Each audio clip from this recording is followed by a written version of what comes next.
Hey guys, Jeremy Jones, Senior Investment Manager at 43North. We are looking for the newest cohort of 5 founders moving to Buffalo. We write $1 million checks on a 5% equity warrant. If you are a pre-seed or seed stage company, please check us out. Here for the future of Buffalo and beyond. Hey, everybody. Welcome to the Radial Ventures podcast. We're here with a special guest, Peyush, who's one of the first winners of 43North's competition. We're going to talk a little bit about some things that he's got going on in his new role at the O.H.I.O fund and get into some news topics and see where the conversation takes us. Peyush, why don't you take a minute, introduce yourself, and talk a little bit about what you did and where. Hey guys, Peeyush Shrivastava was the co-founder and CEO of a company called Geneticist. It was really a dorm room startup. We applied to 43 North, my co-founders and I, when we were still at Ohio State and Case Western in Ohio. When 43 North was first announced, it was first publicly debuted. It was the world's largest business idea competition. That was a pretty rad thing to read about on the internet. And so we're in our dorm room saying, heck yeah, that seems like a great way for us to drop out and build something cool, or at least try.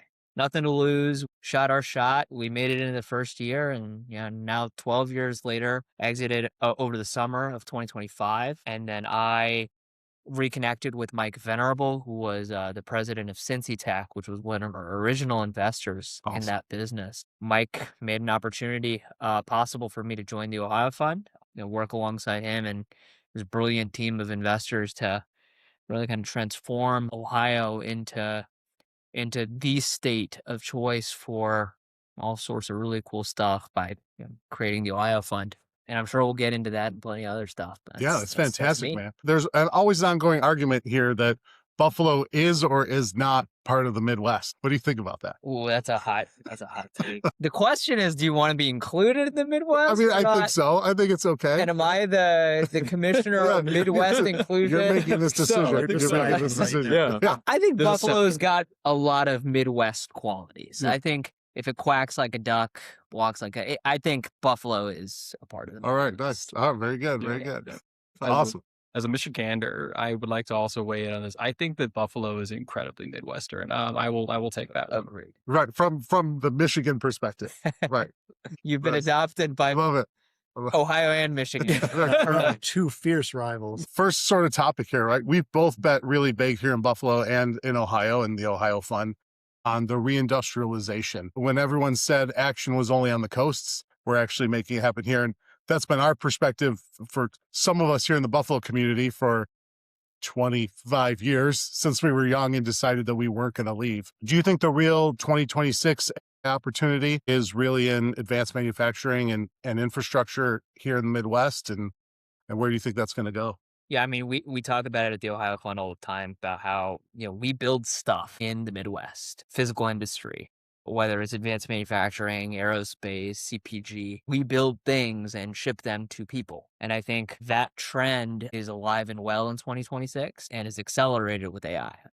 In our portfolio already, we're seeing almost exclusively so far businesses that are producing in the real world. It's not traditional B2B SaaS. It's a advanced manufacturing, semiconductors, dog food brand, D2C dog food company, infant formula. Just across the board, we're seeing the uniqueness of O.H.I.O and Buffalo, for that matter, in producing real stuff is super undervalued. Nice. Recently, Travis Kalanick talked about moving atoms, his new venture, and sort of treating atoms like a computer and all that. It sounds like you guys are aligned with that. Yeah. Not moving bits, but moving atoms. Mark Kwame was one of the founders of the O.H.I.O funds. Awesome. I would like to think that he said it before Travis. I heard him say it a long time ago. I mean, I don't think it's particularly novel, but it's definitely I think he holds it as a core principle of the kinds of businesses he's doing, right? So it sounds like you guys do too. So the O.H.I.O fund's private funding, or? Yeah, so it's really a sovereign wealth fund for the state of Ohio. And so essentially it's Ohio LP, private Ohio LPs. It's not state money. We're not an economic development firm. We're a for-profit, multi-asset, multi-strategy fund manager. So awesome. That's really cool. And I think that helps change some of your goals or like the way you judge these things, right? Because now it's truly based on venture outcome. But like what have you guys seen in terms of job creation on that side in the reindustrialization? Because I know that's part of the conversation we have here, especially when it's state funding, right? It's like, what jobs are coming along with that?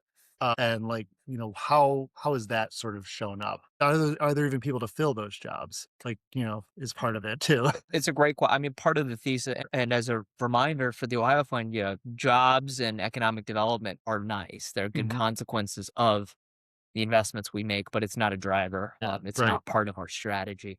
But to that point, the businesses we've invested in are hinging on the fact that there is a phenomenal talent pool in the state.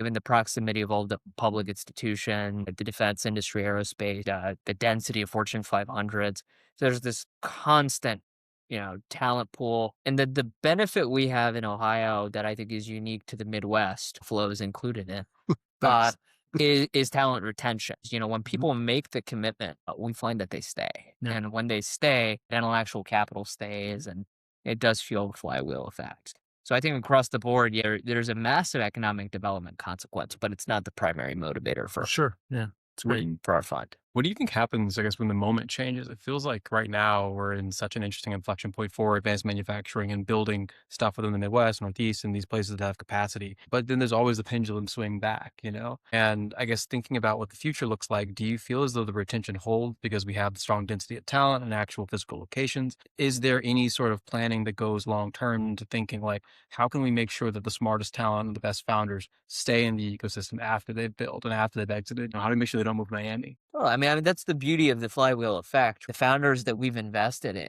we feel that they're the smartest people in the world. But the reality is they are on the cutting edge of every tech stack. We had a meetup of CTOs, of kind of these experts in agentic AI, very recently in Columbus, just a few weeks ago. And the meeting of the minds is insane. I mean, it's all the contemporary technologists are in one room. One was relocated from San Francisco. The other is, been building here for his entire career. It's just a great smorgasbord of people. But the reason I mention this is because even if the macro changes, if there's a shift in what themes are in vogue, these are the people who are always at the bleeding edge. And so if and when it changes, they evolve with it. They're catching these shifts before they become consensus. And I think that's a big part of what makes them successful. And many of these founders have had previous successes. So they are repeat founders, which again is, kind of fueling that flywheel effect. Yeah, that's awesome. Very cool. Very cool. The big bullish energy on like Midwest with these. What are your perspectives on company sizes now, right? Something that we think about a lot at Radial as we're building companies and sort of planning for what level of job creation is going to happen, right? There's an expectation that what we're building is going to generate jobs here in the Buffalo area. At the same time, you can't deny this wind that is happening. I don't know if it's a tailwind or a headwind, but the wind one way or the other around the size of companies just being smaller. You're able to use AI to start these things off AI native and bring them into the market in a way that they don't need to have huge amounts of people. So what are your perspectives on that? What's your experience so far? How are you coaching folks on it? I mean, aside from the Ohio Fund, my thought on this, and Jeremy and I talked about this a little bit, a day or two ago. Yeah. The terminal value of B2B SaaS is being, rightfully right-sized. And the focus of how these businesses kind of prioritize the bottom line, there's a line white on that part of the business, and rightfully so. I don't think that's collective punishment against B2B SaaS. And I think the Ohio Fund take on this, to come back to kind of how we invest and think about things, the fund is structured to be opportunistic. And so at this point, we've raised over $350 million, closer to $400 million. We've deployed over $200 million in a little over 30 projects and investments. But what makes the fund unique is that we are opportunistic about these investments. So any one industry, this is exactly what we're going to invest in, or we're never going to look at anything in this category. It is much more thoughtful about how do we underwrite relative to the unique properties of a particular deal, of a particular industry. There's some great case studies of this as well, So again, I think we don't believe as a fund in collective punishment on a single industry, and I certainly don't. Personal. Is there a thesis then? Like there's a lot of firms that have their thesis, right, of what they're going to invest in. And at Radial, we don't have one either, right? It's a sort of a similar focus for us on, not similar to the Ohio Fund, but there's a focus for us on B2B SaaS, marketplaces, things that we have some experience in. but there's also not a, touch yeah. And also, software where it touches. yeah, that's true. We hold a very similar perspective on if it's fully digital, it's probably going into a general model at some point soon. And so anywhere where AI touches the real world, we're interested in spending some time. If that involves hardware, that's awesome. That involves healthcare, that's awesome, right? If that involves energy today, right, that's great. So is there a thesis behind the Ohio Fund, and what would that, what would that be, or at least where? Yeah, when you open up the website, the first thing that we say is bullish on Ohio, right? So that's central to the thesis. In You can Ohio. imagine bullish on Ohio. In Ohio is the most obvious part of the thesis. But what you just mentioned is showing up very clearly in our portfolio. This idea that AI as manifested in the real world to produce real products or to upscale, something where there's a major supply demand mismatch. And we see this across a number of industries. We love those businesses. And oftentimes we get to know a founder or business, a year, 2 years, sometimes many, many years before we make an investment. But the idea is we want to touch industries and invest in founders that are building on Ohio's legacy core best practices areas.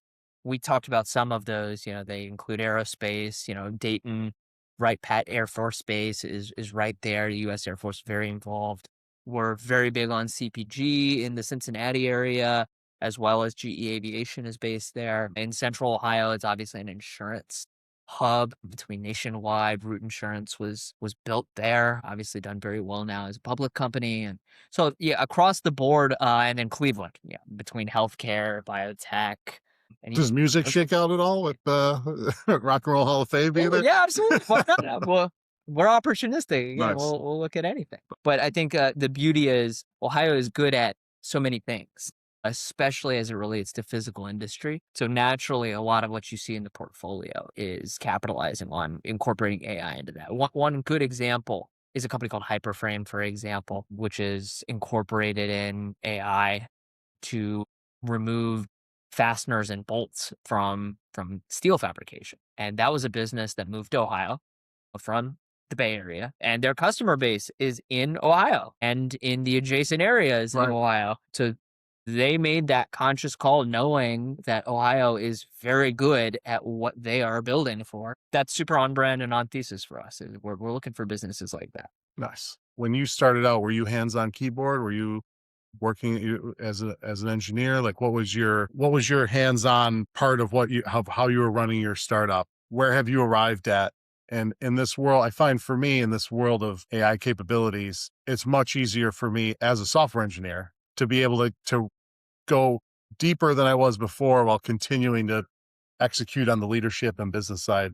Are you having a similar sort of experience in the things that you're doing? And maybe not so much in the fund, I suppose, or you're probably not super hands-on with your companies in that way, but maybe you are. Yeah, I mean, at the Ohio Fund, I found that the team's very sophisticated on the AI side. We're taking advantage of tooling. I mean, it is a figure it out or perish kind of scenario. I've been very enthusiastic about how aggressively the team has adopted AI. And that's not just on the investment team. That's fund management, admin, ops, finance, across the board. And I think that's a testament to the importance of really learning how to use this tool. When I was running Geneticist, it was the same story, right? As new technologies developed and emerged, you always had to look at it under the lens of how do I use this to incorporate, into my business. Yeah. It's interesting to see this emerging for us in the software space, the emerging CEO who codes. Sure. Right. They've had the opportunity, or founder who codes, and they have their hands in it and it's working. Yeah. And it's been pretty amazing to see folks who before you would never think they'd be able to do it. And they've spent 4 weeks or 8 weeks and put together a very compelling, not quite production product yet. Right. We've had to do a few replit rescues. Right. Sure. But it's only going to get better. What are you seeing from the folks who come and talk to you and pitch at the Ohio Fund? What are you seeing in terms of what people bring to you and how that's different than in our younger years, what we would have had to bring to a funding company? right? Or entity of any kind, whether it's state funding or VC funding. Yeah, I mean, it ranges, right? Because I don't think every industry would trade. Like, because for example, we invest a third of our capital in commercial real estate, land, a third in kind of traditional venture, third in growth equity, Nice. in roughly those allocations. But across different businesses, that transformation of AI is going to play a very different role. So, like for some of the earlier stage venture businesses that we've seen, for example, it's AI native. So, I mean, you're talking about cost structures to scale those businesses that are dramatically different.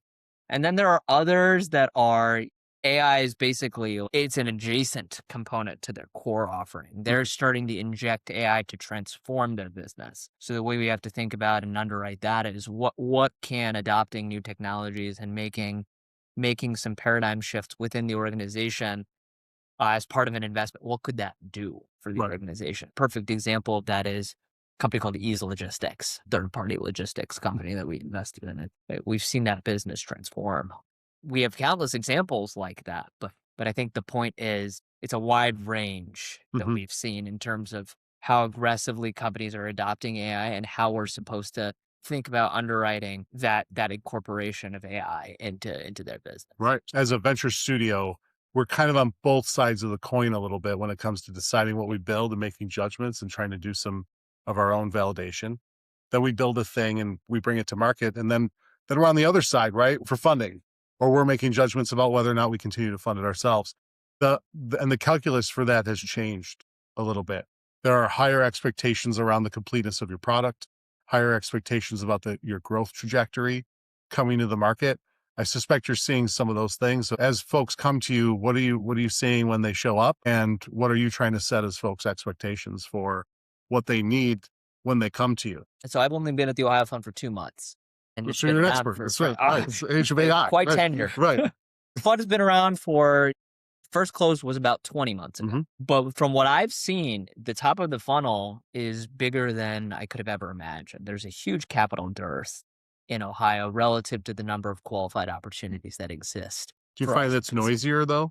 Well, that's exactly what I'm getting at is I actually think that because the cost to get to a point where you feel comfortable pitching has never been lower and the tools have never been more accessible, there's also a lot of no doubt about it. And part of our jobs on this seat, now that I've started at the O.H.I.O fund, is to very quickly determine signal to noise, or signal from noise, I should say. But more importantly, at having been a founder, I think one of the things that I've had to learn the hard way is it takes a long time. It's very hard and you need a little bit of empathy. And so I'm proud to be a part of a team where they lead with a lot of founder empathy. There's a lot of enthusiasm for people doing hard things and doing it with very little. We see that in droves. It's good stuff. Can I pose a question maybe to both of you guys?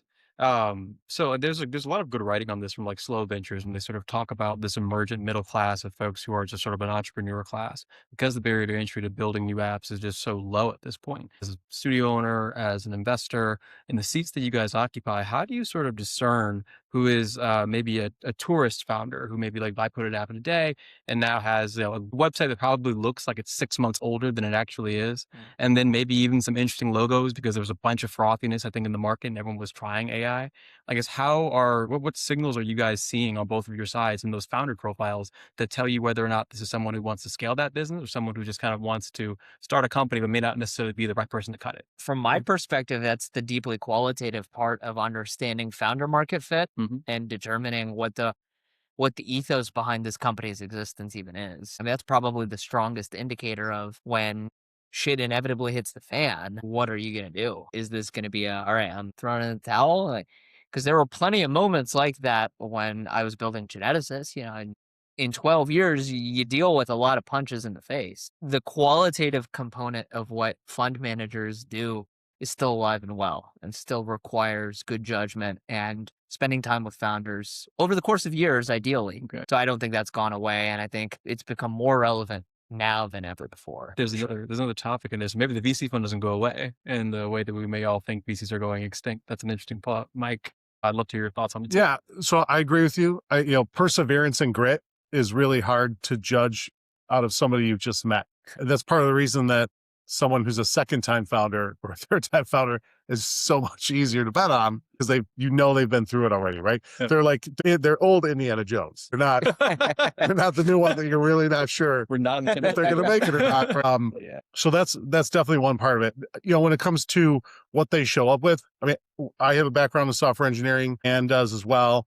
Nick and Jonathan being experts in product and design, we've built and seen a lot of software and a lot of technology. So it would be very difficult, I think, to come to us in the scope that we have our experience in, and for us to not be able to see through where the gaps are. Yeah. If somebody who doesn't have the experience, or even somebody who just hasn't had a lot of time to put things together, there's a certain amount of hardening that happens to any platform, and it happens in hardware as well, where that's hard to fake in a 2-month, even highly skilled vibe code session. And I've seen several platforms at this point built by experienced founders who were also software engineers, who also knew what they were doing and using agentic engineering to get it done, right? Not better than vibe coding, like agentic enabled engineering. Yeah. Even in that case, there's just still a lot of things that need to be done. Yeah. I think for venture on that. So like, do they have sales or not becomes this easy thing, right? Yeah. Because now they can just go build it. They don't need that seed capital to like hire a bunch of developers and like get a team going. Yeah. It's like,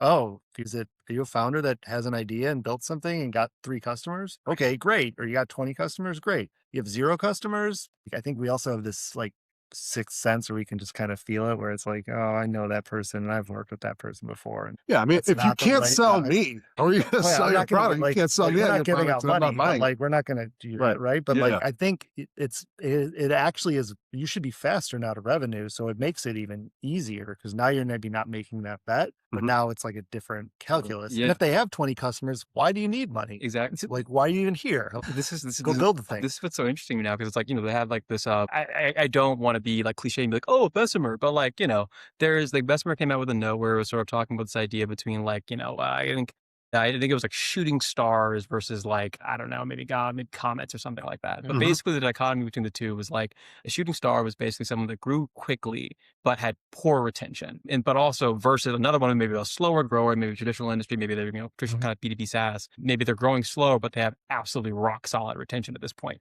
which makes me feel, at least as an investor, that the retention discussion is just way more important now. And sort of what are you getting out of those early customer calls? But again, if we're playing around in pre-seed seed, you don't always have like a really strong, like can't really look at someone's net and gross retention and then back into the right numbers. You can make certain predictions around churn or what would keep a customer around, whether that's the challenges in migrating to another platform, or you have some special sauce, special relationship, a licensing deal, whatever the case may be. Yeah. That keeps your customers around. So you do have to make those early on. You do have to try and make those predictions a little bit. But yeah, those are still there. Yeah, I feel like I always am trying to like drill down my own assumptions and my mental models about it, and I would definitely benefit from hearing your guys's. So this is selfish for me. What do you find as sort of being those things that you're trying to pull out that can be those directional indicators of really strong retention profile down the road when you guys are building companies, thinking about companies? Well, I'm going to actually take a little bit of a adjacent approach here because we don't exclusively invest in venture. In fact, we've got some really impressive operating companies that have been in market for a very long time. And to answer your question, where are these operating businesses? You can call them lower middle market. You can call them multi-generational, kind of in-market business, whatever you want to call them, nomenclature aside. How do you qualitatively assess whether or not the management or founders of those organizations are ready for a paradigm shift in their organization, knowing what contemporary technology could do for their organization? Maybe they have stagnant revenues, maybe even in decline, not necessarily distressed. Maybe they're actually doing really well, but they could be doing a lot better. Again, we've got some of these operating businesses in our portfolio, InnoSource, Ease Logistics, that are in these traditional industries, staffing, PL, that are seeing complete transformation of unit economics. Yeah. But the diligence component, how we think about this as a fund manager is not exclusively, but in large part, trying to assess the vision and roadmap that the founder or management team more broadly are willing to put their money where their mouths are to implement. Given the fact that they've been in market forever, they have a choice. They can just say, we've been in market forever. We don't care. We'll figure it out. Or they can say, we know what's happening. We're not just going to passively let it pass. And I think trying to assess as a fund manager from that perspective, if the management team is being proactive and aggressive versus passive and reactive, is a super important element of where we spend time and energy. We saw something similar in Buffalo companies, and our response to that was to create Radial agency, to go into Buffalo companies that were seeing the impact of AI in their particular sector, industry, whatever, and try and help them, and get them to where they need to go. It sounds like your perspective on that was investing in those companies, taking some equity and enabling them then to make that jump on their own, to give them support. Like, there's a gap in that story for me around what are they actually getting in addition to the money to help them affect that change, where in all likelihood, they don't have the folks in-house who have ever done it before, right? And all this stuff's new for everybody anyway. But there's two kinds of companies there. There's ones that recognize the problem and want to solve it. And then there are ones that aren't. And it's not, I mean, it sounds to me like there's a PE sort of approach. Yeah, right. There's a little bit of a PE angle which on I'm it. fascinated by. Yeah. So what's the strategy there? And the strategy is we find those businesses that are not just willful, but enthusiastic about that transformation. Okay. And we take a non-controlling minority approach. But we partner with those management teams. And, a lot of times these deals are being referred to us by our broader O.H.I.O fund network. Our advisors, our LPs, their customers, or their vendors or suppliers or partners. And so there's this beautiful flywheel effect within that, where we'll be referred to a great prospect that is willing and excited to be aggressive about kind of an AI forward strategy for the organization. And then we've got a portfolio company, or we've got a partner within the network that we can plug in to help support them, but not in the context of like a buyout or a PE style. Yeah. Well, that's super interesting. really Because just that's being not smart. what I would have thought. And that's maybe more appealing, or even like to think Super. about For the it. right business, Super, yeah. sure. It really reminds me of when digital transformation and cloud transformation was in vogue. I guess the idea of being the consultant layer and also the implementation layer, kind of helping companies upskill and get to the newest frontier of something. I see a lot of early stage deals for 43North, and we're always looking. And it feels like a consistent theme amongst team structure now is the 2-man team. I think matters a lot more than it used to. I think that solopreneurs were it's really great. And I ride hard for solopreneurs, but I think that now having someone to sort of be the CTO who rapidly evolves the product, but also have a CEO who's just selling all the time and maybe opining on product. It seems like that synergy is now more important than ever. And I think about companies like Perplexity, for instance, where you have something with drops, like the model council, for instance, that becomes the new talk of the town, open source, and we're gaining all the models to the middle. And then they come out with the ability to do that just right there in the engine. And then the same thing when it's okay, a Claude bot comes out, then all of a sudden you can use computer for Perplexity. There's always this impetus to continue iterating the product and shipping and staying up with the times. And it feels like if you don't have a strong CTO who's just kind of always hitting that drumbeat, you're going to fall behind super quickly. As people who build teams, as who back teams, what are your opinions about that paradigm shift? Is the solopreneur in trouble? And I guess, how does that look now in 2026? The solopreneur is always in trouble because they're just one person. I'm trying to be political. I don't ride for that person. I will always give a hug. You couldn't even find a second person to go on this journey with you. I will back that's tough. crazy enough to go alone. Guy crazy enough to go alone. Or a girl, or they, them. Go ahead. You want to answer that? Look, As we wrap. I'll take the opposite approach. I don't think I believe in collective punishment, right? So even if consensus points to it's harder, even if statistics point to it's harder, I think you got to look at a lot of these things as N of ones, unfortunately. Or fortunately, I think from my perspective, would I ever do it that way? Hell no. But there may be cases where that's just the right thing for that business. And because we have such a broad aperture for how we look at investing, and it's not limited to industry and it's not limited to stage, I think it's important for us to be open-minded about how we see something like a solopreneur versus a multi-founder team. For software, it's interesting because you could have that CEO that sells and has enough of a product in place. Yeah. I think, and that wasn't the case before. Yeah. So that is a thing, but Yeah, I'll say today there's definitely a higher chance that there could be a healthy version of that. right. Whereas in the past, it would be really, really tough.